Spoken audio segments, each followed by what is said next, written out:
হামজা নবীর সামনে যে বলে ভাতিজা রে,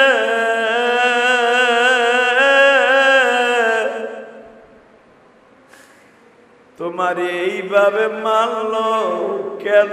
অপরাধটা কি তোমার? চাচা আমি জানতাম না আমার কোনো অপরাধ আছে কিনা। চাচা আমি যতটুকু জানি তোমার মতো সেও আমার স্বাস্থ্য চাচা, তুমি তো আমার রক্তের চাচা, আমার বাবার আপন ভাই। আর আবু জেহেল হলো, আবুল হেকাম হলো, সে আমার বাবার আপন চাচতো ভাই। বাজান রে, সে আমার আপন চাচতো চাচা, আমারে ডাক দিছে, আমি গেছি। আমি জানতাম না কথা বলতে বলতে আমার মাথায় আঘাত করবে। চাচা যদি আজকে আমার বাবায় বাইসা থাকতো, এইভাবে কি তোমার ভাতিজার মাথা ফাটাইয়া ব্যান্ডেজের উপযোগী বানায় দিত? ও আমার মসজিদের ভাইরা, নবীর কথা শুনে যদি কারো চোখে পানি আসে গো, ওই মানুষটা কোনোদিন জাহান্নামের আগুনে জ্বলবে না। আহারে ভাই, তোমরা আর আমরা তো মক্কা মদিনায় যাই, যেই জায়গায় নবীর মাথা ফাটাইছে জায়গাটা কিন্তু এখনো পড়ে আছে বাবা। নবীর আশিক গুলা যারা এই জায়গা চিনা বাইর করতে পারে বাবা, এরা সহ্য করতে পারে না। নামাজ পড়ে চিল্লায় আর কান্দে। যখন বলছে চাচা আমি প্রতিশোধ চাই না, তোমার কাছে শুধু একটা ভালো ব্যবহার চাই, হামজা জোরে চিৎকার মাইরা কয় ভাতিজা রে, আজ থেকে আমি পাক্কা মুসলমান।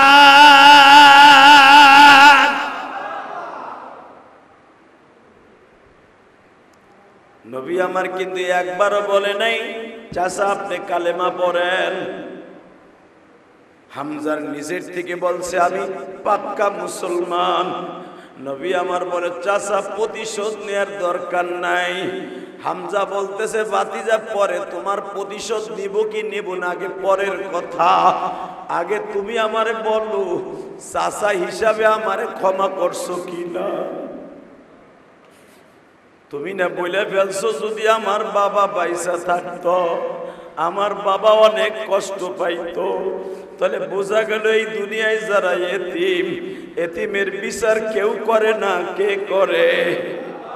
ও ভাতিজা, এতিমের বিচার কেউ করে না, কে বলছে? এবার তাকায়া দেখো এতিমের বিচার কত ভয়ঙ্কর। বাবা আমার নবীর দেইখাই হামজা নবীর কপালে চুম্বন করে বলে ভাতিজা আমি আমার এই হাত আবু জেহেলের রক্ত দিয়ে গোসল করাইয়া তোমার সামনে আসতাছি। বাবা হামজা পাগলের মতো আবু জেহেলের বাড়িতে ছুটছে। সুইটা আপনারা জানেন হাদিসে আসছে, হামজা যাইয়া প্রথম আবু জেহেলের ঘুষাইয়া নাক ফাটাইছে, বাজান পাড়ায়া দইরা তরবারির আগা দিয়া মাথা ফাটাইছে, এরপরে কুত্তাছে এমনি কোবায়, এইভাবে হামজা ওরে কোবাইছে। আর বুকের রক্তগুলা হাতের মধ্যে মাখাইয়া তরবারি মাখা রক্ত লইয়া নবীর সামনে যা বলে ভাতিজা রে, আমি বলছিলাম বেঈমান রে, তুই তো আমার ভাতিজারে নরম পাইয়া রক্ত ঝরাইছর, আমি যে আজকে মুসলমান পারলে আমার গায়ে একটা আঘাত কর। ভাতিজা কোনো আঘাত করতে সাহস পায় নাই। ভাতিজা ওর রক্ত আমার হাতের মধ্যে, তুমি কি খুশি হইছ? বাবা এখন চিল্লাবার কানবা। আবার নবী কয় চাচা এই রক্ত মাখা হাত না দেখাইয়া যদি আমার দেখাইতে পারতা, আবু জেহেল রে কোলে করে নিয়ে আইসা কালেমা পড়াইছ, আমার চাইতে বড় খুশি আর কেউ হইত।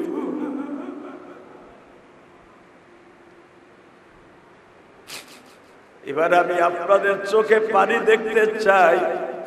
এই কথা বলার সাথে হামজা নবীরে কোলে নিছে, কোলে নিয়ে টানতে টানতে নবী আবু জেহেলের বাড়ির সামনে যে কয় বেঈমান রে আমি তোরে মারছি, চাচা আবার পাগলের মতো ছুইটা আসছে তোরে দেখার লাইগা দেখ। আমি তোরে মারছি রক্ত লইয়া চাচার সামনে বাতিজার সামনে গেছি, বাতিজা আমারে কয় চাচা আপনি না মাইরা যদি তারে কালেমা পড়াইতে পারতেন আমার চাইতে বড় খুশি আর কেউ হইতো না। দেখে বেঈমান, এই লোকটার মতো ভালো মানুষ পৃথিবীতে পাবি। আবু জেহেল বারবার বলে আমি যে মুহাম্মদ রে মারছি এই দৃশ্য তো কেউ দেখে নাই, তুই কেমনে জানলি? এবার একটা আওয়াজ দিয়ে ওরে মুসলমান ভাইরা, কে জানো নবীর মতো মা নাই বাবা নাই গো। হামজা বলে ফেললেন তুই মনে রাখবি এই দুনিয়ায় যারা আপন নাই আপন কে? এই দুনিয়ায় যারা এতিম, যাদের মা নাই বাবা নাই, এদের এতিমের বিচার আমার আল্লাহর পক্ষ থেকে হয় তুই জানোস না। বেঈমান তোর বাড়ির কাজের বুয়া, সে আমারে ডাইকা বলতেছিল তুমি বন্ধুর বাসায় উঠ জবাই দাও, আর তোমার ভাতিজারে মাইরা ফাটায় দিছে। যেই বান্দি তোর বার্ষিক ইহুদি, যেই বান্দি তোর ধর্মে, এই বান্দি সহ্য করতে পারে নাই। বেঈমান তুই কেমনে আমার শান্ত সূর্য বাতিজারে মারলি? আজ থেকে যাই না রাত এই হামজার তরবারি আর কোনোদিন খাপের মধ্যে ঢুকবে না। মক্কায় যতদিন আছি তরবারি হাতেই থাকবে। যদি শুনতে পারি বাতিজার কেউ একটা আঘাত করছে, 10টা আঘাত আমি তারে দিব। বাজান হামজা অনুষ্ঠান ফেলে রেখে তীর ধনুক হাতে নিলেন। হামজার হাতের মধ্যে এমন কড়া নিশানা ছিল, হামজা যদি টার্গেট করত ওই ফ্যানের গোল চিহ্নটার মধ্যে তীর লাগাবে সেখানেই লাগাইতে পারতেন। 24 ঘন্টা হামজার পিঠে তীর ধনুকের ডিব্বা লাগানো থাকতো, দুই পাশে দুইটা তরবারি সবসময় রেডি থাকতো। টান দিয়ে তরবারি দুইটা হাতে নিয়ে আবু জেহেলের বাড়ির দিকে ছুটছে। মনে মনে ভাবতাছে যদি আমি আবু জেহেলকে যাই কল্লা উড়াইয়া দেই এটা অন্যায় হবে, আবু জেহেলের মাথা ফাটাইয়া দেই প্রতিশোধ ঠিক মতো পাবো না। আমি আগে যাই আবু জেহেলকে জিজ্ঞেস করব তুই আমার ভাতিজারে মারলি কা? আল্লাহু আকবার বলেন। বাজানরে হামজা আবু জেহেলের বাড়িতে যাওয়ার সঙ্গে সঙ্গে মাইয়াহদিহিল্লাহু ফাহুয়া মুহতাদ, আল্লাহ যারে হেদায়েত দিবে পৃথিবীর কেউ তারে গোমরা রাখতে পারে না। কথা কন না কেন? যারে হেদায়েত দিবে না ওয়া মাইয়ুদিলহু ফালা হাদিয়া লা, আল্লাহ যারে হেদায়েত দিবে না পৃথিবীর কেউ তারে হেদায়েত আনতে পারবে না। হামজা যাইয়া একটা তীক্ষ্ণ বুদ্ধির বেরেন খাটাইলেন।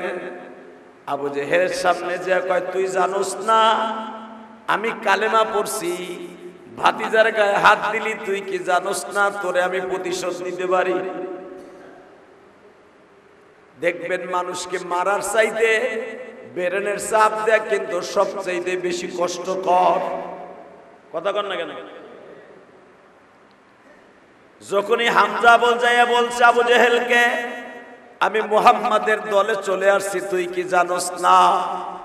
তুই জানার পরেও কেন ভাতিজার গায়ে হাত দিলি? হালাকে তখনও কিন্তু হামজা কালেমা পড়ে নাই। লিল্লাহি তাকবীর। এটা বেরেনের খেলা। আবু জেহেল চিন্তা করলো দুইজন হলো আমার বডিগার্ড, আমার দলের সবচাইতে বড় নেতার ডাইন হাত হলো হামজা, বাম হাত হলো হযরত ওমর। হামজা কয় কি আমি দি কালেমা পড়ে ফেলছি, তুই ভাতিজার গায়ে আঘাত করলি কা? আমার ডাইন হাতের বল কমে গেল, আবু জেহেলের মাথার রক্ত পায় নাইমা গেল। হামজা তরবারির আগা দিয়া বলে বেঈমান রে আমি আজ থেকে ইমানদার, তুই বেঈমান। ভাতিজার গায়ে যদি আর একটা আঘাত মক্কা নগরীতে কোনো বেঈমান দেয় ওর বডির সাথে কোনোদিন আর কল্লা থাকবে না।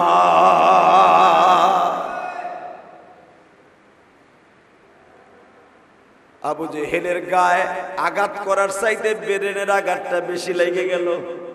কথা কন না কেন? কারণ তার গায়ে আঘাত করলে তার দলের মানুষগুলা তার রক্ত দেখলেও প্রতিশোধ লাগাইতো। হামজা তীক্ষ্ণ বুদ্ধি দিয়ে খাটায় বললেন, আমি মুসলমান হইছি, আজ থেকে যদি পারস আমার ভাতিজার গায়ে আর একটা আঘাত করে দেখিস। এই কথা বলে হামজা বাসায় চলে গেল।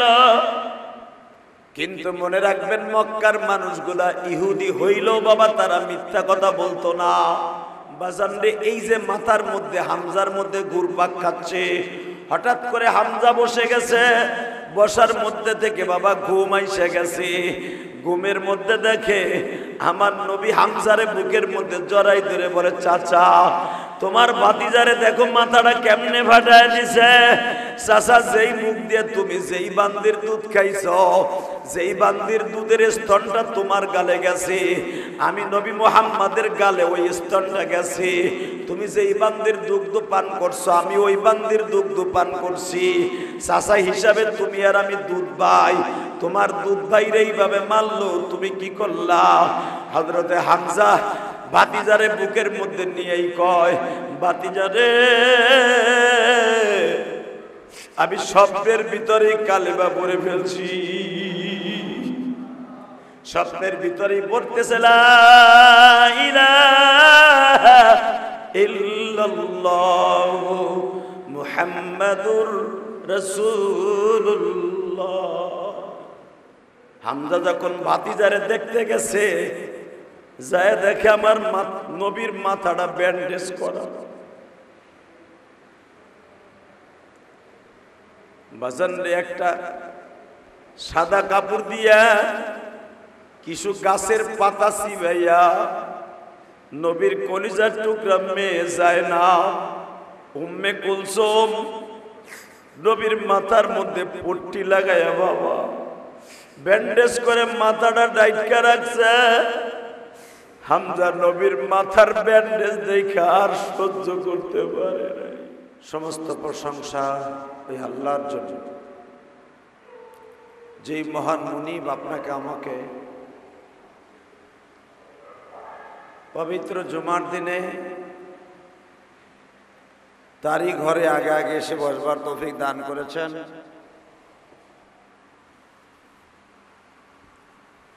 ওই মহান মুনিবের দপ্তরে লাখ কোটি শুকরিয়া। জোরে সোরে বলি আলহামদুলিল্লাহ। আল্লাহ সুবহানাহু ওয়া তাআলা তার কালামে হাকিমের মধ্যে বলেন, উদখুলু ফিস সিলমি কাফা ওয়া লা তাত্তাবিউ খুতুওয়াতিশ শাইতান ইন্নাহু লাকুম আদুব্বুম মুবিন। যারা ঈমান এনেছ, ভালো কাজ করেছ, আমি রবের নিকট যারা তওবা করেছ, ঈমান এনেছ, উদখুলু ফিস সিলমি কাফা, পরিপূর্ণভাবে ইসলামের মধ্যে দাখিল হও, এটাই তোমার জন্য শান্তির রাস্তা। আলহামদুলিল্লাহ। পৃথিবীতে যত প্রকার যত কোয়ালিটির মানুষ আল্লাহ বানিয়েছেন, তার ভিতরে দামি মানুষ বানিয়েছেন আল্লাহ মুসলমানকে। মুসলমান এমন একটা জাতি, যেই জাতি পৃথিবীর কোনো মানুষের সামনে মাথা নত করে না, একমাত্র কেবলই মাত্র মাথা নত করে রবের সামনে। কথা বাস্তব না অবাস্তব? ইহুদি নাসারা, বেঈমান খ্রিস্টান যারা আছে, তারা সকলেই আল্লাহকে মানে, বিভিন্ন সূরাতে মানে। আবু জেহেল যে ছিল, আবু জেহেলও আল্লাহকে মানত, কিন্তু ঘুরাইয়া পেঁচাইয়া মানত। যেরকম ভাবে আমি আপনাদেরকে বুঝাই দেই, আবু জেহেল আমার বিশ্বনবীকে একদিন দ্বীপ প্রহরে, অর্থাৎ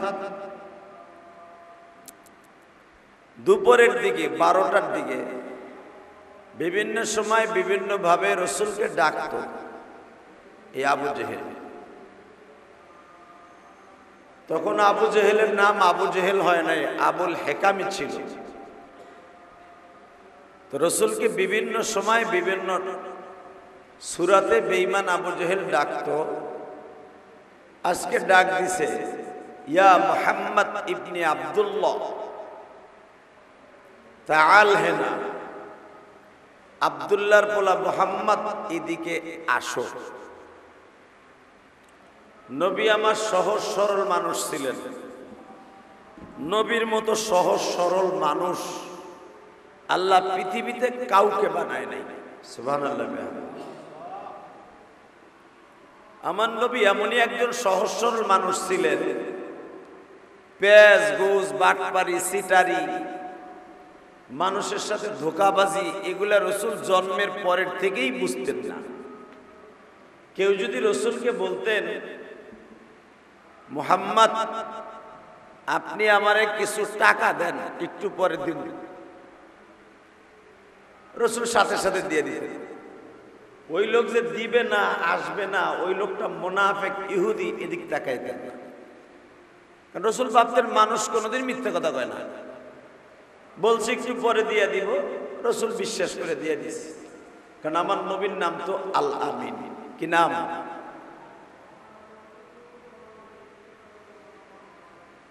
মেরে ভাই দোস্ত বুজুর্গ, আবু জেহেল নবীরে ডাক দিছে, নবী সহজ সরল মনে গেছে, কথায় কথায় রসুলকে বলে ফেলেছে আমার মনে হয় তোর কাছে যে শয়তানটা ওহী নিয়ে আসে, এইটা মনে হয় বানানো কিছু কথা তোরে বইলা মাথা নষ্ট করে। নাউজুবিল্লাহ, জোরে বলেন। তোর মাথাটা নষ্ট করে জিব্রাইল নামে যে শয়তানটা, এটা তোর কাছে আসে, গাজা করে কিছু কথা কয়, আসলে ওটা জিব্রাইল না, ওটা হলো জিন, জিন পরি। আমার নবী বলেন চাচা মা ইয়ান্তিকু আনিল হাওয়া ইন হুয়া ইল্লা ওয়াহয়ু ইউহা। না, জিব্রাইল কোনোদিন শয়তান হতে পারে না। জিব্রাইল আল্লাহর পক্ষ থেকে ওহী নিয়ে আসে, আর ওটাই আমাকে বলে, তাকে বলা হয় আল্লাহর সাংবাদিক। জোরে বলেন মারহাবা। জিব্রাইল হলো আল্লাহর সংবাদ প্রবাহ। আল্লাহ আবু জেহেলের সাথে এক কথা দুই কথায় নবীর সাথে একটু কথাটা কড়া মেজাজ হয়ে গেল। হঠাৎ করে আবু জেহেলের হাতের মধ্যে একটা পাথর আছিল, পাথর। এই পাথরটা রসুলরে এমন জোরে মারছে, আমি এলাকার প্রেসিডেন্ট, আমার কথা মানুষ না, তুই তোর কথাই বলস? তোর সাহস কত বড়, তোরে শেল্টার দেওয়ার মতো, তোরে কাউন্টার দেওয়ার মতো, তোরে আমার সামনে থেকে বাঁচাইবার মতো তোর কেউ নাই। আমার পিছনে হাজার হাজার মানুষ আছে, আমার দলের নেতারা আছে, এমনকি আমার সবচেয়ে বড় নেতা হলো ওমর, ওমরও আছে। তোর চাচা হামজা, সেও আমার বডিগার্ড।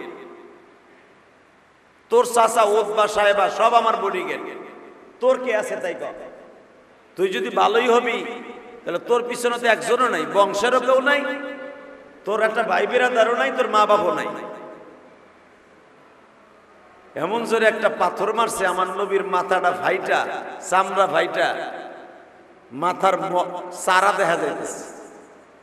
মাথার মেন যে মগজ আবৃত অবস্থায় যে চারাটা থাকে, শক্ত যে চারাটা, ওইটা দেখা যাচ্ছে।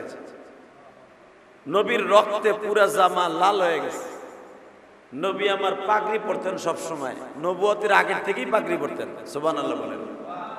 পাগড়ির মাথাটা টান দিয়ে এইভাবে চাইপা ধরে বাইতে চলে গেছে, কোন একটা আওয়াজও করে নাই, একটা শব্দও করে নাই। রক্ত পড়তেছে, নবী পাগড়ির মাথা ধরে চাইপা ধরে বাসার দিক যাচ্ছে। আবু জেহেল আর নবী ছাড়া এই দৃশ্যটার কেউ দেখে না। দেখছে কে? হে জোরে কর, আরো জোরে। কেউ যেটা দেখে না, কে দেখে? কেউ যেটা বোঝে না, বোঝে কে? কেউ যেটা পারে না, পারে কে? মাথায় রাখেন এটা সব সময়। ক্ষমতা চিরস্থায়ী না, এটা মাথায় রাখবেন। কথা কন না কেন? আজকে আপনার যৌবন আছে, শক্তি আছে, আপনি অনেক কিছু করতে পারেন। যেদিন আপনার যৌবন থাকবে না, লাত্তি উষ্টার অভাব হবে না। কথা কর না কেন? দল যতদিন ক্ষমতা আছে ততদিন আপনার বাহাদুরি আছে, দল নাই, কুত্তার দাম আছে আপনার দাম নাই। যদি কোন কুত্তার দাম আছে আমার দাম নাই, মানে যেই কুত্তাটা আওয়ামী লীগের আমলে আপনাকে মহল্লা দিয়ে চলতো, ওই কুত্তাটা এখনো ওই রাস্তা দিয়ে চলে, হালাকি আওয়ামী লীগের চলতে পারে না। কথা কর না কেন? এটাই মালিকের নিয়ম। বাসানরে আবু জেহেল বলে, তোর পিছনে কে কথা বলবে, পারলে আমার কিছু ছিঁড়ে দেখাস, তোর মাথা ফাটায় দিলাম যা। কিন্তু আমার আল্লাহর খেলা বোঝার মতো কেউ নাই গো বাবা। নবীরা কোনোদিন দুনিয়ার কোন মানুষের কাছে অভিযোগ দিতেন না, দিতেন কার কাছে? আরো জোরে কন। নবী আমার মালিকের কাছে ছোট্ট একটা 3 অক্ষরে নালিশ দিলেন, মালিক রে, বেঈমান বলছে আমার মা নাই বাবা নাই, আমার চাচারাও আমার দুশমন, সবাই আমার দুশমন, আমার বিচার বলে কেউ নিতে পারবে না, করতে পারবে না। তোমার কাছে অভিযোগ দিলাম না, কারণ সে আমার চাচা।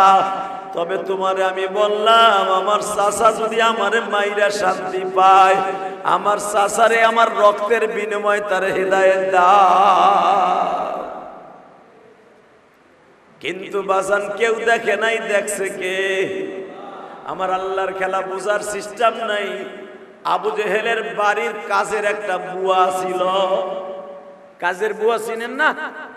ওই মহিলাও কিন্তু খ্রিস্টান, ইহুদি, মুশরিক।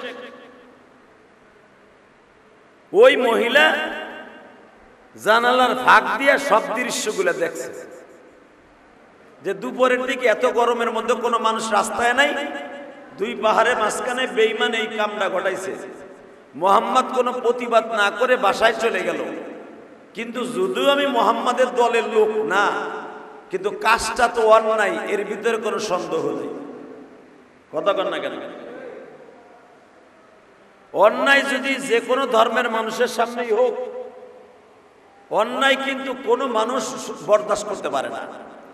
আমার দেশে একটা হিন্দু ছেলেরে যদি কেউ বিনা অপরাধে কোবাইয়া মারে, ওই যে বিশ্বজিৎরে মারছিল, দেখেন নাই?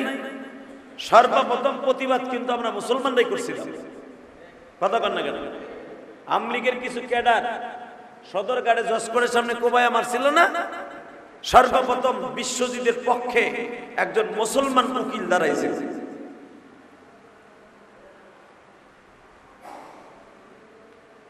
এবং আওয়ামী লীগের ওই ক্যাডার গুলারে কাট করে দাঁড়াবার সক্ষম হয়েছিল মুসলমান সেই উকিল। অন্যায় যেটা, এটা অন্যায় বলতে হবে, ঠিক না বেঠিক? অন্যায়কে যদি কেউ দেখে বলে এটা অন্যায় না, মনে করতে হবে ওর ভিতরে ইমানের দুর্বলতা। তো ইহুদি মহিলাটা দূরের থেকে আবু জেহেলের বাড়ির কাম করতে যে সব ঘটনা দেখছে, যে নিরহ মানুষটা পূর্ণিমা চাঁদের মতো চেহারা, জীবনে কেউ একটা বকাও দিল না, জীবনে একটা খারাপ কথাও কইল না, জীবনে ইচ্ছা করলে আবু জেহেল তারে মাথায় বাড়ি দিল পাথর দিয়া, চামড়া ভাইটা সারা পর্যন্ত ঢুকাইয়া দিল, রক্তে জামাটা লাল হয়ে গেল, পুরা বডি রক্তে লাল, প্রতিবাদ করলো না, পাগড়ির মাথাটা নিয়ে লেঞ্জাটা নিয়ে কপালটা চাইপা ধরে বাসায় যায়। এই প্রতিবাদ, এই প্রতিশোধ কেউ না নিল, বিচার কারো কাছে না দিল, আমি এলাকার মানুষের কাছে বলে দিল। সুবহানাল্লাহ কইলেন না? মহিলা চিন্তা করে বিচারটা কার কাছে দিল, কার কাছে দিলে মুহাম্মাদের সুষ্ঠু বিচারটা পাইবে। এই এলাকার প্রেসিডেন্ট হলো আবু জেহেল, প্রধানমন্ত্রী হলো আবু সুফিয়ান, উতবা সাহেব হলো মন্ত্রী। এগো কাছে যে দেবো, এরা তো কোনোদিনও বিচার করবে না, বরঞ্চ কইবে ভালো করছে। কথা কর না কেন? বিচারটা কার কাছে দেওয়া যায়? এই মহিলা চিন্তা ভাবনা কইরা চিন্তা করলো, হুজুরের যে আপন চাচা আছে আবু লাহাবের কাছে দেব, সেও তো এহেনের বড় নেতা, বড় স্থানীয় নেতা, তার কাছে দিলে সেও তো নবীর দুশমন, বিচারটা ভালো হইব না। বিচারটা কার কাছে দেওয়া যায়? ওনার মাথার মধ্যে আসলো, এই মক্কা শহরের ভিতরে একজন মাত্র নেতা আছে, যুবক মানুষ, নাম তার হামজা। নাম কি? জোরে কর। হামজা। যদিও নবীর চাচা, কিন্তু সে নবীর দলে তখনও যায় নাই। আল্লাহু আকবার বললেন না? কিন্তু হামজার একটা গুণ ছিল, সে যে দলেরই হোক তার কাছে বিচার গেলে সুস্থ বিচারের তদন্ত করে বিচার করত। হামজা কাউরে ভয় পাইত না। এই জন্য নবী হামজা সম্পর্কে হাদিসে বলেন, ও হামজা আসাদুল্লাহ ও আসাদ রাসূলি, আমার চাচা, আমি আমার আল্লাহর বাঘ, আমি নবীর বাঘ, সিংহ, আমার চাচা মক্কার সিংহ। এই মহিলা হামজারে খুঁজতেছে, খুঁজতে খুঁজতে যায়, দেখে হামজা উট জবাই দিতেছে। উট, বুঝেন নাই? উট জবাই দিচ্ছে। তার বন্ধুর বাড়িতে মেলা হবে, মেলার খাওয়ানোর লেগে উট জবাই দিচ্ছে হামজা। এর ভিতরেই এই মহিলা যে হামজারে ডাক দিয়ে কয়, এই মেয়ে এদিকে আও, মশাই কি, এদিকে আসো, কি বলতে চাও? খবর রাখো। কি খবর? তোমার ভাতিজার মাথাটা ফাটাই দিছে। হামজা যদিও নবীর দলের ছিলেন না, আমার নবীর কেউ অপমান করবে এটা বরদাস্ত করতেন না। জীবনের বিনিময়ে হামজা তেলে বাগুনে জ্বলে উঠতেন, মাথায় রক্ত উঠে যেতেন। যখনই বলছে তোমার ভাতিজারে, এই 12টার দিকে আবু জেহেল বড় একটা পাথর দিয়ে মাথা ফাটাই দিছে, পুরো শরীর রক্তে লাল হয়ে গেছে। বাজান হামজা অনুষ্ঠান ফেলে রেখে তীর ধনুক হাতে নিলেন। হামজার হাতের মধ্যে এমন কড়া নিশানা ছিল,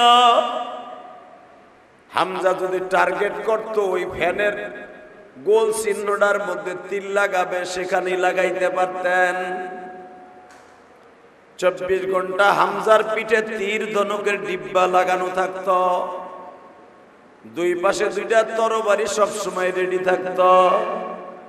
টান দিয়ে তরবা দুইটা হাতে নিয়ে আবু জেহেলের বাড়ির দিকে ছুটছে।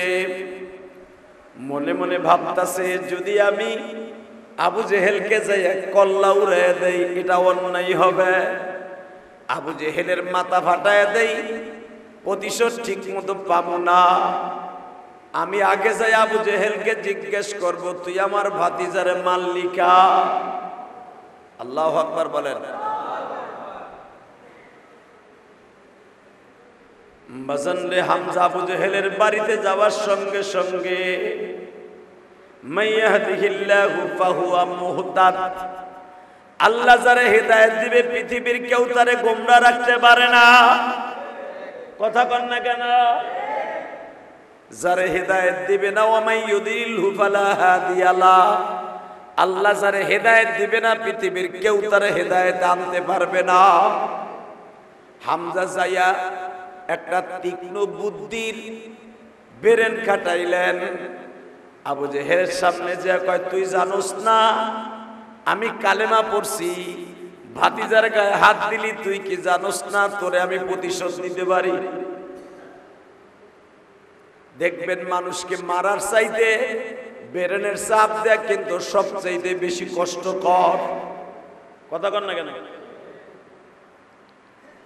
যখনই হামজা বলছে আবু জেহেলকে, আমি মুহাম্মাদের দলে চলে আসছি, তুই কি জানোস না? তুই জানার পরেও কেন ভাতিজার গায়ে হাত দিলি? হালাকে তখনও কিন্তু হামজা কালেমা পড়ে নাই। লিল্লাহি তাকবীর। এটা বেরেনের খেলা। আবু জেহেল চিন্তা করলো, দুইজন হলো আমার বডিগার্ড, আমার দলের সবচাইতে বড় নেতার ডাইন হাত হলো হামজা, বাম হাত হলো হযরত ওমর। হামজা কয় কি, আমি দি কালেমা পড়ে ফেলছি, তুই ভাতিজার গায়ে আঘাত করলি কা? আমার ডাইন হাতের বল কমে গেল, আবু জেহেলের মাথার রক্ত পায় নাইমা গেল। হামজা তরবারির আগা দিয়া বলে, বেঈমান রে, আমি আজ থেকে ইমানদার, তুই বেঈমান। বাতিজার গায়ে যদি আর একটা আঘাত মক্কা নগরীতে কোনো বেঈমান দেয়, ওর বডির সাথে কোনোদিন আর কল্লা থাকবে না।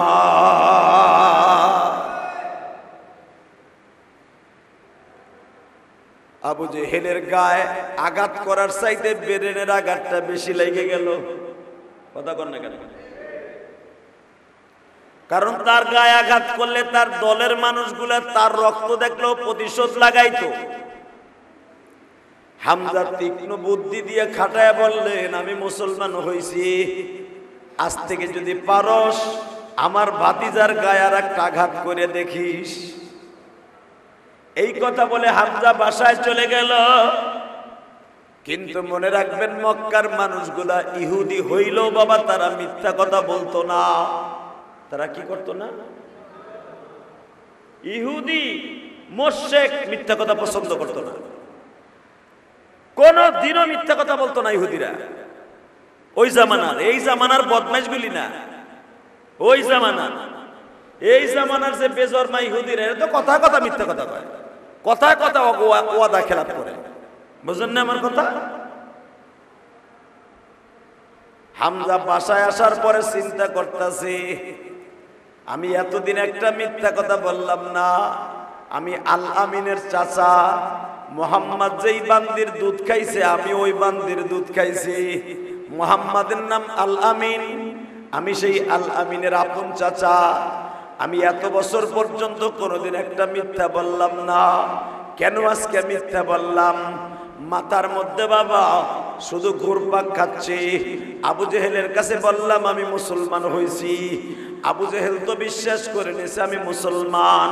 আসলে যে আমি ওর বেরেনের চাপ দেওয়ার জন্য করছি এটা তো জানতো না। বাজান রে, এই যে মাথার মধ্যে হামজার মধ্যে ঘুরপাক খাচ্ছে, হঠাৎ করে হামজা বসে গেছে, বসার মধ্যে থেকে বাবা ঘুম আইসে গেছে। ঘুমের মধ্যে দেখে আমার নবী হামজারে বুকের মধ্যে জড়াই ধরে বলে, চাচা তোমার ভাতিজারে দেখো মাথাটা কেমনে ফাটায় দিছে। চাচা, যেই মুখ দিয়ে তুমি যেই বান্দির দুধ খাইছো, যেই বান্দির দুধের স্তনটা তোমার গালে গেছে, আমি নবী মুহাম্মাদের গালে ওই স্তনটা গেছে। তুমি যেই বান্দির দুগ্ধ পান করছো আমি ওই বান্দির দুগ্ধ পান করছি। চাচা হিসাবে তুমি আর আমি দুধ ভাই, তোমার দুধ ভাইরে এইভাবে মারলো, তুমি কি করলা?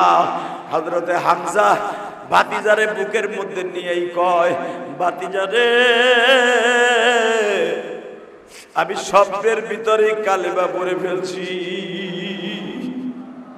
স্বপ্নের ভিতরেই পড়তেছে লা ইলাহা ইল্লাল্লাহু মুহাম্মাদুর রাসূলুল্লাহ।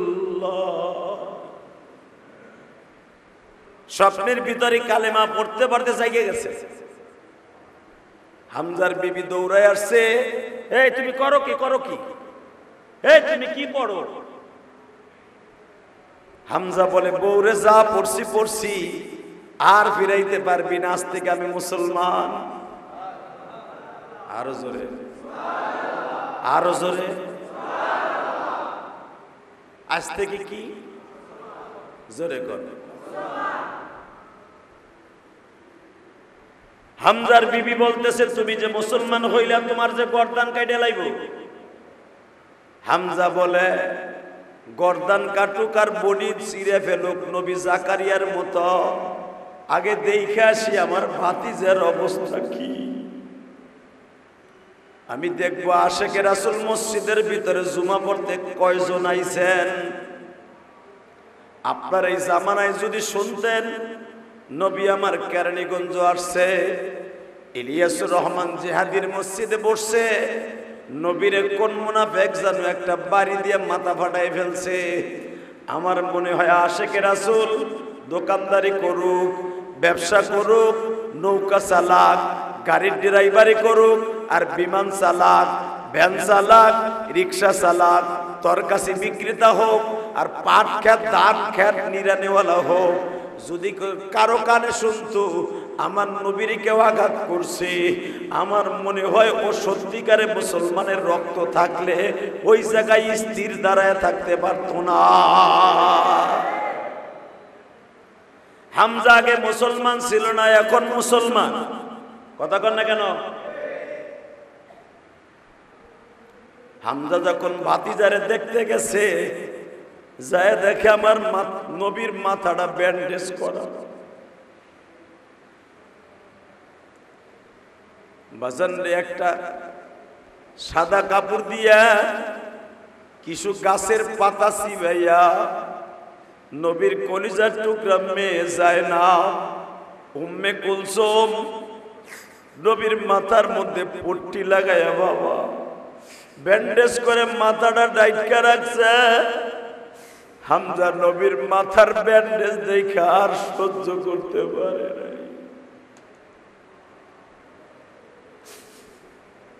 হামজা নবীর সামনে যা বলে ভাতিজা রে,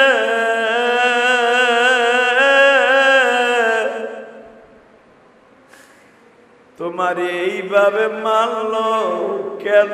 অপরাধটা কি তোমার? চাচা আমি জানতাম না আমার কোনো অপরাধ আছে কিনা। চাচা আমি যতটুকু জানি তোমার মতো সেও আমার স্বাস্থ্য চাচা, তুমি তো আমার রক্তের চাচা, আমার বাবার আপন ভাই। আর আবু জেহেল হলো, আবুল হেকাম হলো, সে আমার বাবার আপন চাচতো ভাই।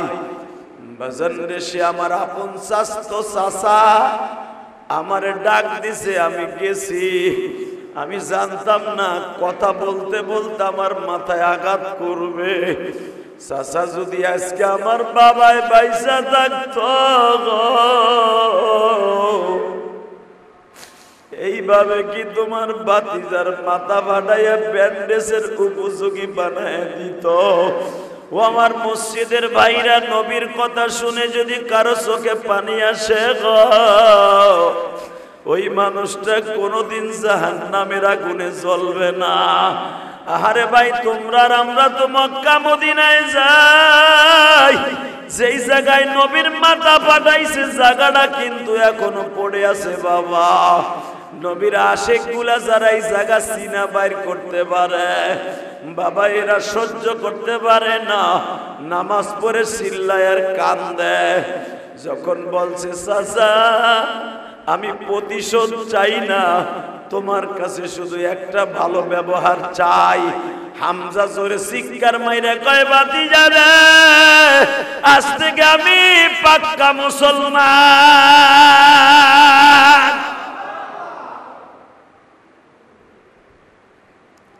নবী আমার কিন্তু একবারও বলে নাই চাচা আপনি কালেমা পড়েন।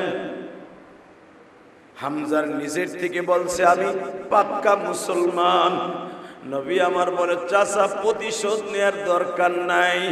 হামজা বলতেছে ভাতিজা পরে তোমার প্রতিশোধ নিব কি নেব না আগে পরের কথা, আগে তুমি আমারে বলো চাচা হিসাবে আমারে ক্ষমা করছো কিনা। তুমি না বলে ফেলছো যদি আমার বাবা পয়সা থাকতো, আমার বাবা অনেক কষ্ট পাইতো, তাহলে বোঝা গেল এই দুনিয়ায় যারা এতিম, এতিমের বিচার কেউ করে না, কে করে? ও ভাতিজা এতিমের বিচার কেউ করে না, কে বলছে? এবার তাকায়া দেখো এতিমের বিচার কত ভয়ঙ্কর। বাবা আমার নবীর দেইখাই হামজা নবীর কপালে চুম্বন করে বলে ভাতিজা আমি আমার এই হাত আবু জেহেলের রক্ত দিয়ে গোসল করাইয়া তোমার সামনে আসতাছি। বাবা হামজা পাগলের মতো আবু জেহেলের বাড়িতে ছুটছে। সুইটা আপনারা জানেন হাদিসে আসছে, হামজা যাইয়া প্রথম আবু জেহেলের ঘুষাইয়া নাক ফাটাইছে, বাজান পাড়ায়া দইরা তরবারির আগা দিয়া মাথা ফাটাইছে, এরপরে কুদতেছে এমনি কোবায়, এইভাবে হামজা ওরে কোবাইছে।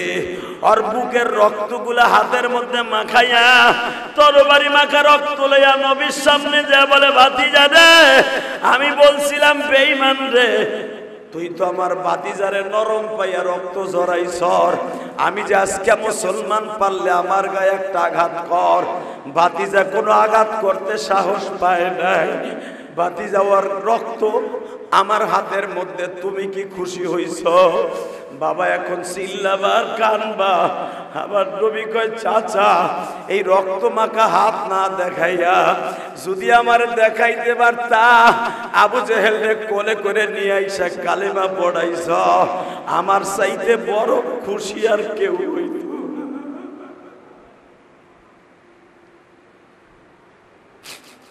এবার আমি আপনাদের চোখে পানি দেখতে চাই।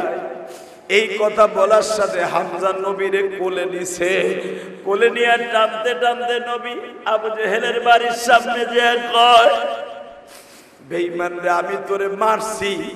চাচা আবার পাগলের মতো ছুইটা আসছে, তোরে দেখার লাইগা দেখ আমি তোরে মারছি। রক্ত লইয়া চাচার সামনে, বাতিজার সামনে গেছি।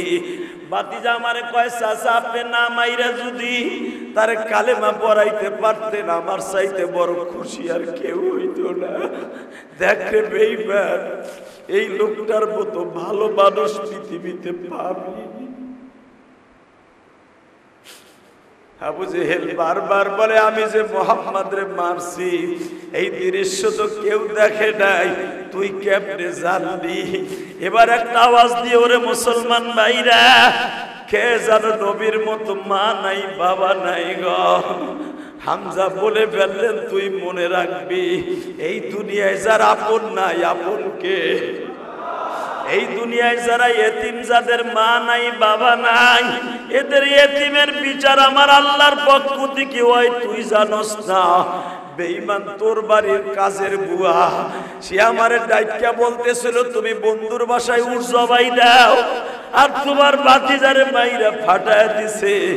যেই বান্দি তোর বার্ষিক ইহুদি, যেই বান্দি তোর ধর্মে, এই বান্দি সহ্য করতে পারে নাই। বেঈমান তুই কেমনে আমার শান্ত সূর্য বাতিজারে মারলি? আজ থেকে যাই না রাত, এই হামজার তরবারি আর কোনোদিন খাপের মধ্যে ঢুকবে না। মক্কায় যতদিন আছি তরবারি হাতেই থাকবে। যদি শুনতে পারি বাতিজার কেউ একটা আঘাত করছে, 10টা আঘাত আমি তারে দিব। বাইবা রাখ,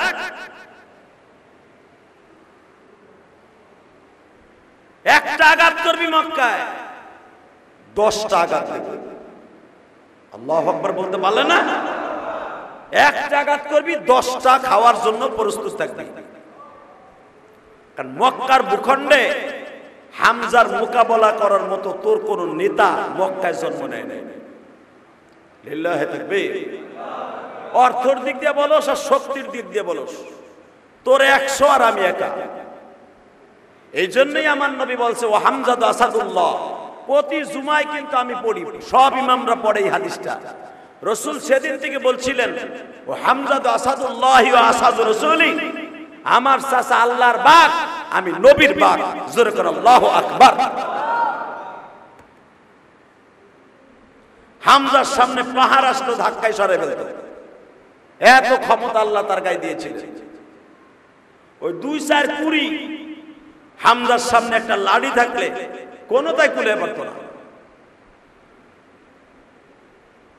বিশ্বনবী বললেন, চাচা, ও চাচা, আমার চাচা আপনারা মারছে, খুব কষ্ট পাইছেন।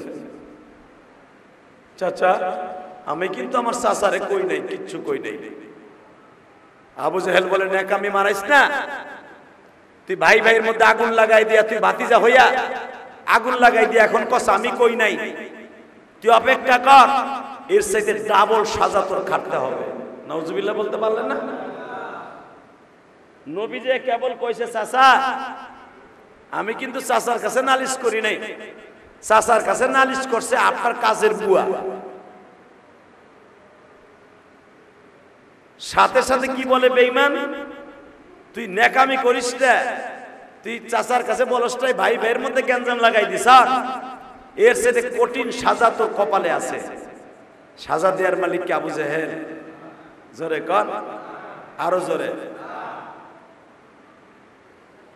নবী আমার যাওয়ার সময় শুধু বলে গেলেন, চাচা প্রতিশোধ আমি নেই না, যদি আমি প্রতিশোধ নেই আমার হাত থেকে বাঁচার মতো ক্ষমতা আপনাকে কারোই নাই। আল্লাহু আকবার জোরে বলেন। মুসলমান সহজে কারো বিচার এবং কাউরে প্রতিশোধ নেয় না। মুসলমান কাউরে প্রতিশোধ নিতে গেলে তার হাত থেকে আর কোনো বেঈমান বাঁচতে পারে না। কথা বলেন না কেন? বাংলাদেশে ইসকন নামে যে বদমাইশগুলা বদমাইশি করতেছে, আমরা খালি চাইছে দেখতাছি।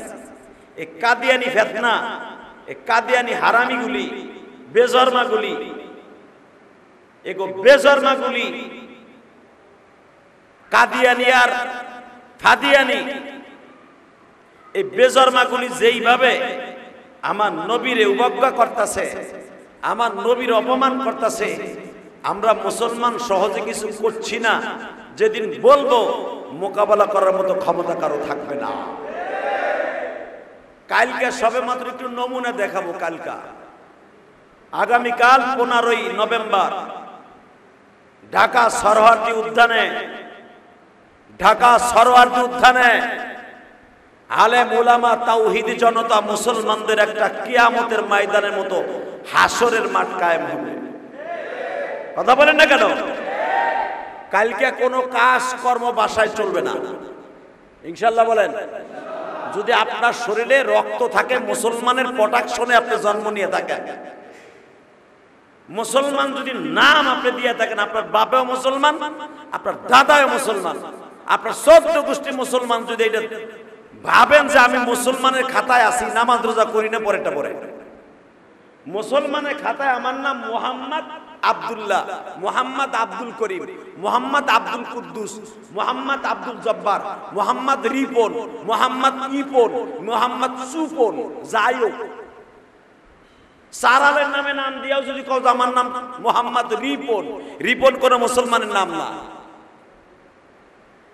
আমার নাম বল্টু, মোহাম্মদ বল্টু, নাম মোহাম্মদ আছে, তার জন্য ফরজ হবে আগামীকালকে সরোয়ার্দী উদ্যানে যাওয়া। কথা বলে না কেন? কেন যাইতে বলছি? দাবি আমাদের একটাই, বাংলাদেশে কাদিয়ানিরা থাকবে, আমাদের কোনো মাথা ব্যথা নাই। কথা কর না কেন? ওরা থাকুক, ওরা আমার এই দেশের নাগরিক, ওরা এই দেশের ভোটার। অগ ভোটে শেখ হাসিনা, খালেদা, জামাত ইসলাম ক্ষমতায় আইব, যে দলই হোক অগ ভোটে আইব।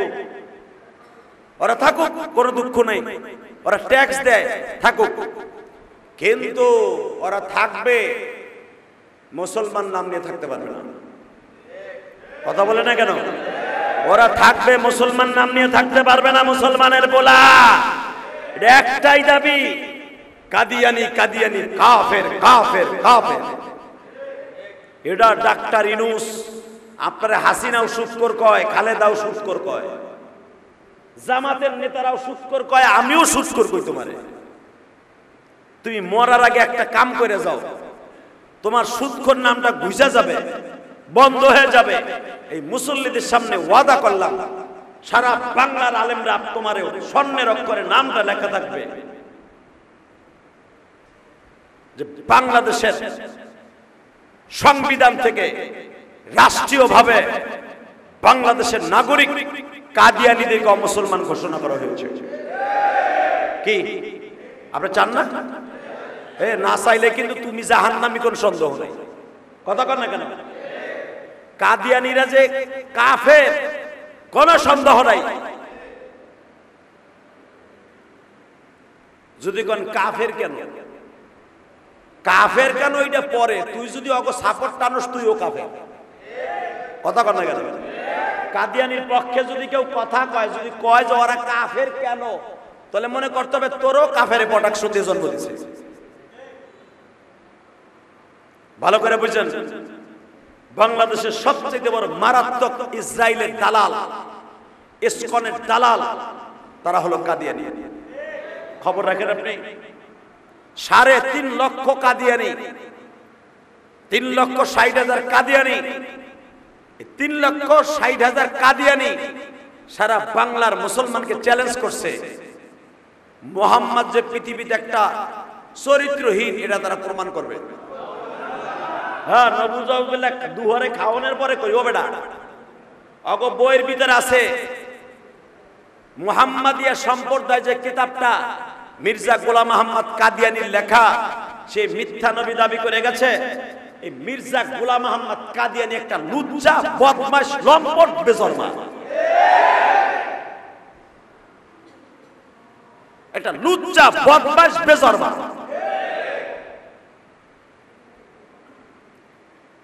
ও শুধু মুরিদ করতো মহিলাদেরকে। ওর ইতিহাস পড়ে দেখেন। বিবাহের সময় ও কাদিয়ানী ধর্মকে অবলম্বন করাইয়া ওই মহিলাকে বাসর করে যাওয়ার আগে বলতো, মোহাম্মদ একটা লুচ্চা, এটা মাইনা বাসর করবা। হ্যাঁ, নাউজুবিল্লাহ। আসতে গেলে দাঁত দু ছুড়ে হেলাবে, ফেরেশতারা ঘুষাইয়া বেড়া। এই মির্জা গোলাম আহমদ কাদিয়ানী আর ধর্মের অনুসারীদের যখন বিয়ে পড়াইতো, আমার নবীর কুচ্ছ রটনা করে এরপরে বিয়ে পড়াইতো। ও শেষ নবী বলে দাবি করেছিল। নবীর পরে নবী নাই, সংসদে আইন চাই। কথা বলেন না কেন? আমার নবী শেষ নবী মির্জা গোলাম আহমদ কাদিয়ানী হলো লুচ্চা, বদমাশ, হারামখোর, জিনাখোর, সবচাইতে বড় পৃথিবীতে নিকৃষ্ট জাহান্নামের কীট। ওরে যারা নবী কবে আর ওই দলের যারা দালালি করবে, ওই হালাও কাফের। ওরে মাইরা তক্তা ছুড়ে হালাবো যারা কাদিয়ানীর পক্ষে কথা বলবে। ভালো করে বুঝবা, আগামীকালকা মুসলমান নাম যদি নিয়ে থাকো, তোমার নাম মুসলমান মোহাম্মদ বাদল, তোমার নাম মোহাম্মদ অমক, মোহাম্মদ সম্রাট, মোহাম্মদ তমক, মোহাম্মদ বল্টু, মোহাম্মদ সোল্টু, যাই হোক নাম, মোহাম্মদ নাম দিলে আগামীকালকা কাদিয়ানীদের অমুসলমান ঘোষণার দাবিতে সবার চলে যেতে হবে।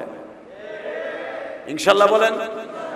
সারা দুনিয়ার বেঈমানের বাচ্চারা দেখাও যে মুসলমান এখন নবী মুহাম্মাদের পক্ষে জীবন দিতে প্রস্তুত। ডাক্তার ইউনূস দেখো, তার সরকার দেখো। হাসিনা সরকার তো করলো না। আহমদ শফি মৃত্যুর আগ পর্যন্ত চেষ্টা করেছে। খালেদা সরকারও গেছে, সেও করে নাই। ডাক্তার ইউনূসের আমলে একটু টেস্ট করে দেখি, সে তো কয়েকদিনের সরকার। কথা কর না কেন? চাই দেশে কাল নাই, তার ক্ষমতা ছাড়তে হবে। আজ ছাড়ুক আর কাল ছাড়ুক। কথা কর না কেন? ডাক্তার ইউনূস একটু টেস্ট করে দেখি, ডাক্তার ইউনূস কি করে।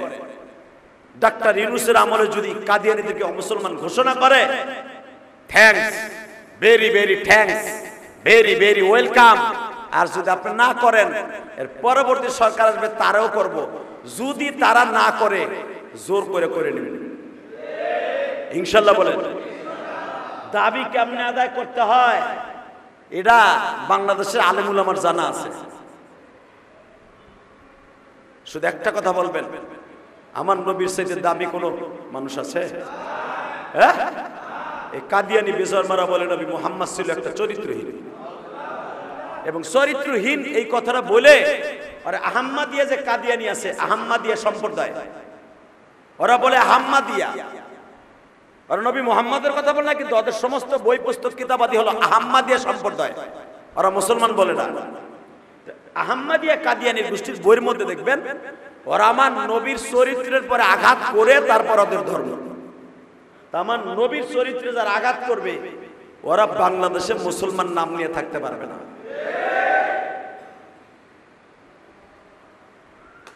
আল্লাহ সুবহানাহু ওয়া তাআলা আমাদের সবাইকে সঠিক বুঝ দান করুন। জোরে বলেন আমিন। আগামীকালকা 15ই নভেম্বর সারহদি উদ্যানে সবাই যাবেন তো ইনশাআল্লাহ? সবাই যাবেন তো ইনশাআল্লাহ? আল্লাহ সবাইকে যাওয়ার তৌফিক দান করুন। তাকান দিকে, আবু জেহেল বেঈমান, হামজাও বেঈমান। হামজা দীপ্ত কণ্ঠে বলে দিলেন, তখন কালেমা পড়ে নাই, যে আমি কালেমা পড়ছি, তুই বাতিজারে মাল লিখা। কাফের হয়ে যদি বাতিজারে মাল লিখা এতটুকু দরদ নিয়ে আবু জেহেলের মাথা ফাটাইতে পারে, আর আমরা মুসলমানের ঘরে জন্ম নিয়া আমার 4 পুরুষ পর্যন্ত মুসলমান, আমি যতটুকু ইতিহাসে জানি, তার মানে আমার আব্বা মুসলমান, আমার দাদা মুসলমান, আমার বাবার বাবা অর্থাৎ আমার দাদার বাবা মুসলমান ছিল, এটা ইতিহাসে পাইছি। আপনার দাদার বাবা পর্যন্ত আপনি 4 পুরুষ পর্যন্ত বলতে পারবেন যে আপনি মুসলমানের ঘরে জন্ম নিয়েছেন। কথা কর না কেন? ব্রিটিশ পিরিয়ড পর্যন্ত আপনি বলতে পারবেন যে আপনি মুসলমানের ঘরে জন্ম নিয়েছেন মিয়া। তা মুসলমানের যখন আমি বলতেছি যে 4 পুরুষ 5 পুরুষ পর্যন্ত আমি ইলিয়াস রহমান জিহাদি বলতে পারি যে আমার দাদা, আমার তার দাদা, তার দাদা, তার দাদা মুসলমান ছিল, যখন আমি বলতে পারি যে আমি মুসলমান, আমার 4 পুরুষ পর্যন্ত মুসলমান, আমি 4 পুরুষ পর্যন্ত মুসলমানের ঘরে জন্ম নিয়া আমার নবীর অপমান করবে আর তাদেরকে এমনি দুধ কলা কিনে দিবে, এটা হতে পারে না। কথা বলেন না কেন? তাহলে আমি মুসলমান না, হুদা সালাম ইসাগিরা।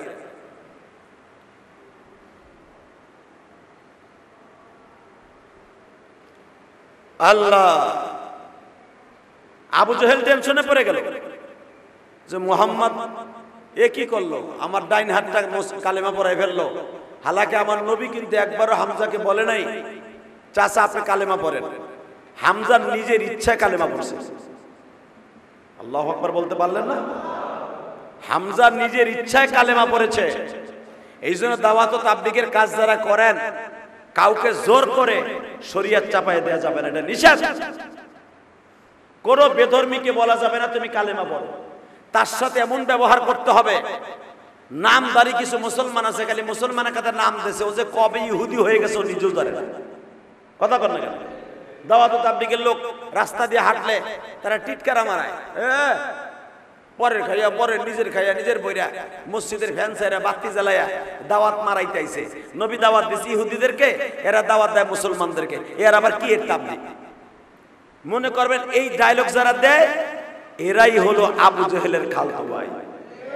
ওইগুলোর ঈমান নাই, ওগুলোর নামের মুসলমান, নাম মোহাম্মদ দিছে কাদিয়ানি গোমত, কাম খালি, ও কাফের হয়ে গেছে।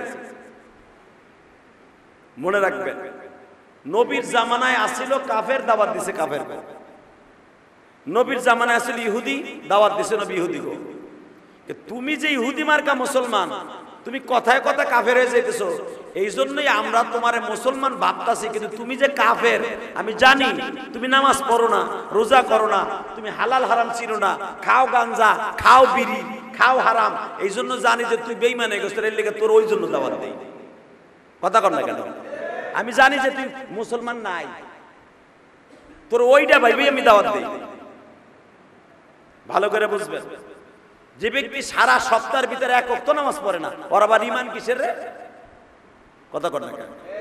ওর ঈমান আছে? তুই যদি কস যে আমি দোকানের মধ্যে বইয়া, ক্লাব করে বইয়া, অমুক জায়গায় বইয়া আমি মুসলমান, আমি মুসলমান, তুমি আমার লম্বার মুসলমান। বেটা মুসলমানের মিল জানো, মুসলমানের সংখ্যা জানো, বুঝবা। এই কথাগুলো তখনই ভালো লাগবে যেদিন বুঝবা তুমি কবরে যাইবা। কথা কর না কেন?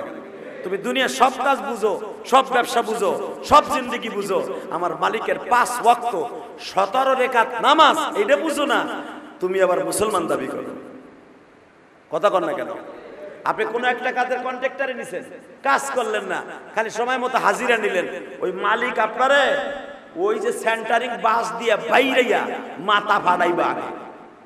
কথা কর না কেন? যে কাম না করে টাকা নিতে হৌরের পুঁতে আয় দিকে। তা আপনি 17 রাকাত নামাজ ডেলি 1 ওয়াক্ত পড়বেন না, আপনি মুসলমান দাবি করবেন। আপনি মুসলমান কবে? আপনার সাথে বড় মুসলমান রবীন্দ্রনাথ ঠাকুর। ভালো করে বুঝেন মুসলমানের বলা। তা আবু জেহেল যখন শুনলো হামজা আমার মুসলমান হয়ে গেছে, আবু জেহেল আর সুস্থ থাকতে পারলো না। আবু জেহেল মনে মনে বলে ফেললো, আমার আর নিস্তার নাই, আমার আর বাসন নাই। লিল্লাহে তাকবীর। যখন এই কথাটা বলছে, বলতে দেরি আছে, আমার বিশ্বনবী দীপ্ত কণ্ঠে বলে ফেললেন, চাচা আপনি ভাবতেছেন মোহাম্মদ নরম, মোহাম্মদ যেদিন গরম হবে পুরা মক্কা নগরী গরম হয়ে যাবে। আমরাও নবীর মোহাম্মদের কথাটাকে সামনে নিয়ে বলতেছি। আমার প্রাণের নবী নিজে বলেছেন, যেদিন আমি গরম হব সেদিন মক্কা গরম হবে। কাদিয়ানীদেরকে দেখতেছি, ইসকনের বান্দোদেরকে দেখতেছি, যেদিন আমরা মুসলমান গরম হব, আমাগো গুজরাটের কসাই হিন্দু সম্প্রদায় যেরকম গুজরাটে মুসলমানদেরকে মারে, আসামে মারে, বাড়িঘর জ্বালায় দেয়, পোড়ায় দেয়, মসজিদ ভেঙে দেয়, আমরা এখনো কিছু করছি না। যেদিন গরম হব এই নরমের থেকে, সেদিন বুঝায় দিব মুসলমানের ধানে কত চাউল। রাজি আছেন না নাই? আল্লাহ কবুল করুক, জোরে বলেন আমিন। 5 ওয়াক্ত নামাজ পড়বেন ইনশাআল্লাহ, বলেন আল্লাহকে স্মরণ করবেন, বিশ্বনবীর জন্য দোয়া করবেন, তার সাহাবীদের জন্য দোয়া করবেন, নবীর পরে দুরূদ পড়বেন, উম্মতে মুহাম্মাদের জন্য দুরূদ পড়বেন, ঈমান ও আমলের সাথে থাকবেন, জোরে বলেন আমিন। যতটুকু তৌফিক আছে ততটুকু তৌফিক অনুসারে দান করবেন। কি আপনি সারা জীবন খালি কামাইলেন, দান করলেন না, আপনার সাইরানের দামও নাই। বুঝেন নাই মনে আমার কথা? আল্লাহ ডাইরেক্ট কোরআন শরীফের একটা আয়াত আপনার থেকে দূর হয়ে গেল। আল্লাহ যে বলছে ওয়ামিম্মা রাযাকনাহুম ইউনফিকুন, বান্দা যা কামাবি ওই থেকে কিছু আমার রাস্তায় দান করবি, তাহলে তোর বডি ভালো থাকবো, তোর ফ্যামিলি ভালো থাকবো, তোর ছেলে মেয়ের অসুখ বিসুখ হইব না, তুই ঋণগ্রস্ত হবি না, পৃথিবীর কেউ তোর ক্ষতি করতে চাইলেও ক্ষতি করতে পারবে না। এটা কে বলেছে? তাহলে আপনি খালি টাকা কামাবেন, আল্লাহর রাস্তায় দান করবেন না, আর আল্লাহরে খালি দোষ দিয়ে কইবেন আল্লাহ কে বলে একটু ব্যবসা বাণিজ্য দিয়ে উঠা দিছিলাম, দাম করে নামাই দিলা, 1 কোটি টাকা ঋণ হয়ে গেছি, 10 লাখ টাকা ঋণ হয়ে গেছি, আল্লাহ ঋণটা কেন করলা? তুমিই তো আমার উড়াইলা। আল্লাহ জবাবে কি কয় জানেন? এটাও আল্লাহ কোরআনে বলে যে কর্ম দেশে দোষী হইয়া তুই নিজে দোষী বানায় না, আবার আমার দুধ দেশ, তোরে দিছি তুই দান করবি, তুই করস নাই, অতএব তোর পাপে তুই ভুগছস। অতএব মাঝে মাঝে দান করার দরকার আছে না নাই? এই যে আমার মসজিদের 3 তলার কাজ ধরছি, আপনাকে প্রশ্ন আসতে পারে 2 তলায় তো যথেষ্ট ছিল, 3 তলা ধরলেন কে? 3 তলার কাজ ধরছি কয়েকটা কারণে। 1 নাম্বার কারণ, আমি আল্লাহর কাছে বইলে আইছি কাবা ঘরে ধরে, আল্লাহ আমি যেন মসজিদটা 6 তলা করে কবরে যেতে পারি। আমিন কোলের মধ্যে যে কই। আমি আবার বলছি, আমি কাবা ঘর ধরে এই মসজিদের জায়গা কেনার সময় বইলে আইছি, এবং এই যে কয়েকদিন আগে যে উমরা করে আসলাম, এই যে উমরার চুল এখনো আমার মাথায়, আমি কাটিও নাই ছাড়িও নাই, উমরা করেও কাবা ঘর ধরে বলে আইছি। অনেক উমরা করছি, এবার জেদ্দায় গেছি এই উমরা করছি, রিয়াদ গেছি উমরা করছি, আল কাসিম গেছি উমরা করছি, জিজান গেছি এই উমরা করছি, মক্কায় 2-3 দিন সফর করে এই উমরা করতাম। আলহামদুলিল্লাহ বলেন। যতবার কাবা ঘর ধরতাম আর কইতাম আল্লাহরে, আল্লাহ মক্কায় পয়সাও কামাইতেছি উমরাও করতেছি, যদি কারণ পয়সা কেমনে কামাই, কারো কাছে হাত পাতা লাগে নাই আমাদের। যখনই ওয়াজ করতে গেছি জিজানে, আল কাসিমে, রিয়াদে, হাজার হাজার টাকা বেডারা আইয়া দিয়ে গেছে। আলহামদুলিল্লাহ বলেন না? হুজুর বাংলাদেশ থেকে আসছে, 1000 রিয়াল দিলে বাংলাদেশের হয় 36,000 টাকা। 1000 রিয়াল দিলে এমনও লোক গেছে ব্যবসায়ী রিয়াদে, হে একাই দিয়েছে আমার 5,000 রিয়াল। আলহামদুলিল্লাহ কইলে না? এরম যদি 100 জনে আমারে দেয়, হিসাব করো কয় লাখ টাকা দিছে আমারে। 1 কোটি টাকা হইতে একজন আলেমের 1 মাসের সফর করলে মালয়েশিয়া, সিঙ্গাপুর, থাইল্যান্ড, দুবাই আর সৌদি আরব, এই 5টা রাষ্ট্র সফর করলে 1 মাস আমাদের মতো বক্তারা 1 কোটি টাকা আনতে, 1 কোটি 2 কোটি টাকা আনতে সময় লাগে না। টাকার পিছনে আলেমরা ঘুরে না, টাকা আমাদের পিছনে ঘুরে, আপনি জানেনই না। আলহামদুলিল্লাহ কর না কেন? টাকা আমাদের মতো বক্তাদের পিছনে ঘুরে। একটা প্রোগ্রাম নেন, কয় লাখ টাকা চান, দেন প্রোগ্রাম দেন, ডন কেয়ার। অতএব আল্লাহরে বইলে আইছি কাবা ঘর দিয়ে, যতবার উমরা করছি ততবারই বলছি, আল্লাহ তোমার ঘরটা আমি 6 তলা করে কবর যেতে চাই। আলহামদুলিল্লাহ বলেন। কথাটা কি আল্লাহরে ভালো কইছি না খারাপ কইছি? আমি কিন্তু কই নাই যে আল্লাহ আমার বাড়ি 10 তলা করবো, তোমার কাছে কইয়া যাইতেছি। ও বাড়ি এমনি হইবে, বাড়ি কয়টা করব আমি নিজেও জানি না, আল্লাহ দিব আমার। আলহামদুলিল্লাহ বলেন। আমি এই ঘরে খেদমত করব, এইটার বরকতে বাড়ি গাড়ি ফ্ল্যাট খালি হইতেই থাকবে, প্রতি বছরে 5টা 7টা করে ফ্ল্যাট কিনবো, একটা করে বাড়ি কিনবো। কেন? এই বাড়ির ওসিলায়। আলহামদুলিল্লাহ। কে কইছে আপনি দান করলে আল্লাহ টাকা দেয় না? আমি নিজেই তো এই মসজিদ যেই টাকা দিয়ে করছি এর 10 গুণ টাকা আল্লাহ আমার কাছে, 10 গুণ। আপনিও দান করে দেখেন, আমার এটা করতে হবে না, চাইরে নাও। আপনি আপনার এলাকার মসজিদে করে দেখেন, যেই মাসে আপনি দান করবেন 1 লাখ, 2 মাস পরে আপনি পাবেন 10 লাখ। সুবহানাল্লাহ, জোরে কও। এটা আমার কথা না নবীর কথা? তো যদি তুমি 1 লাখ এই মাসে দান করে পরের মাসে 10 লাখ পাও, এই ব্যবসা কি লিগে সারবা চান্দো? যদি কেউ আল্লাহ কি ঘরে দিয়ে যাবে? হ্যাঁ, আল্লাহ ঘরেই দিয়ে যাবে। আলহামদুলিল্লাহ। কই আমাকে ঘরে দেয়া যায় না? কই রংপুর দিনাজপুরের তে বেটা আইয়া লাখ লাখ টাকা আমার ঘরে দিয়ে যায়। আমি কসম করে বলতে পারি, যারা বেশি বেশি দান করবেন প্রতি সপ্তাহে, রব্বে কারিম আপনাদের সম্পদ বাড়বে, কমবে না ইনশাআল্লাহ। বলেন দেখি, আজকে টেস্ট করে দেখি। আপনি না দিলেও হইব 6 তালা, দিলেও হবে 6 তালা। আর এই মসজিদ কোনোদিন মার্কেট হবে না, ফ্ল্যাট বাড়ি হবে না, কিয়ামত পর্যন্ত মসজিদই থাকবে। যেরকম আমিন।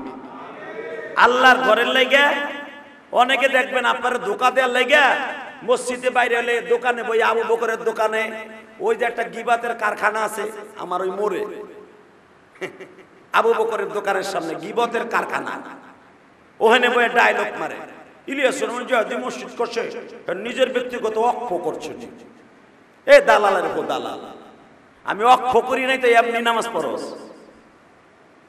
পারলে তুই আমার মতো একটা জায়গা কিনা একটা মসজিদ করে দেখ, তুই বুঝতে পারবি যে মসজিদটা যদি আমি অক্ষ না করি আল্লাহর কাছে জান্নাত পাবো না। কথা কন না কেন? কোটি কোটি টাকা দিয়ে আল্লাহর রাস্তায় দান কইরা অক্ষ করছে, তুমি আর একজনের মনের মধ্যে শয়তানি ঢুকাই দিলা, খোদার কসম তুই বেঈমান হয়ে মরবি, তোর মরণ বেঈমানের মতো হইব। দিনের কাজে যারা বাধা দেয় শয়তানের ধোকার মতো, মনে রাখবেন ওদের মৃত্যু কোনোদিন ইমানদারের মৃত্যু হবে না, বেঈমানের মৃত্যু হবে। অতএব আমি আজকে হাত পাতি, 10 জন লোক কইবেন আমারে, বেশি চামু না, 5000 করে টাকা দিবেন আমার এই মসজিদে 3 তলার কাজের লেগা। 10 জন, সময় 1 মিনিট, সেটা লাগাই রেখেছে লেগা। আল্লাহর ঘরে 100-200 টাকা দিয়া ওই কামে হাত দিয়েন। কোনো সৎকার টাকা না, কোনো মান্যতের টাকা না, আল্লাহর ঘরে শুকরানা 100-200 টাকা ওই বাক্সে দিয়া কামে হাত দিয়েন। দুনিয়ার সবাই কাম না পাইলে আপনি পাবেন, দুনিয়ার সবাই অসুস্থ হইলে আপনি অসুস্থ হবেন না। আল্লাহ আপনাদের সবাইকে তৌফিক দান করুন, আমিন, আল্লাহুম্মা আমিন। ربنا ظلمنا أنفسنا وإن لم تغفر لنا وترحمنا لنكونن من الخاسرين। আয় আল্লাহ, মেহেরবানি করে আপনি তাকায়া দেখেন, আপনার পাগলগুলি কেউ 100, 200, 500, কেউ 5000 তোমার ঘরের জন্য দান করলো। এদের সবাইকে মাফ করে দিও, এদের সবার কামাই রোজগারে বরকত দিয়ে দিও, হালাল রিজিকের ব্যবস্থা করে দিও। আমার মসজিদের 3 তলার কাজ চলতেছে, পিলার গুলা উঠে গেছে। আল্লাহ সাফ হওয়ার পরেই তো মসজিদ 3 তলা হয়ে যাবে। মালিক রে কেউ না দিলেও তুমি আমাদের দিয়ে দিয়াইবা। আল্লাহ তোমার ঘর তুমি করবা, পৃথিবীর কারো সামনে মাথা নত করাইবা না। তোমার ঘরকে তুমি সুন্দর করবা, কারো কাছে কৈফিয়ত তলব করতে হবে না। আল্লাহ যে যেখান থেকে দান করে প্রত্যেকের দানগুলো কবুল করবা। আমার প্রবাসী ভাইরা লক্ষ লক্ষ টাকা দেয়, মানে আমার প্রবাসী ভাইদেরকে ভালো রাখবা, সুস্থ রাখবা, এদের জানে মালে বরকত দিবা, হালাল রিজিকের ব্যবস্থা করবা, এদের ছেলে মেয়েদেরকে নেককার বানায় দিবা। আল্লাহ আজকে যারা দান করছে তাদের দানগুলো কবুল করো। আল্লাহ এদের ছেলে মেয়েকে ভালো রাখো, এদের কামাইতে বরকত দিয়ে কোটি কোটি টাকা তোমার রাস্তায় দান করার তৌফিক দান করো। আল্লাহ, মিরপুর থেকে আমার অত্যন্ত মহাব্বতের নাসির আসছে, ও 5000 দিয়ে গেল। আর একটা ছেলে, ও 5000 দিয়ে গেল। আল্লাহ তোমার ঘরে 5000 মানে এই মসজিদের জন্য 5 কোটি টাকা। আল্লাহ এদেরকে আপনি কোটি কোটি টাকার মালিক বানাই দিবেন। আল্লাহ, তোমার আর এক বান্দা আলাউদ্দিন সাহেবের বাসায় ভাড়া থাকে, সেও 1000 টাকা দিল, মেহরবানি করে কবুল করো। আল্লাহ, আমরা কাজে বিশ্বাসী, নামে বিশ্বাসী নয়। তুমি আমাদের দ্বারা বেশি বেশি দান করার তৌফিক দাও বিরহমাতিকা ইয়া আরহামার রাহিমিন।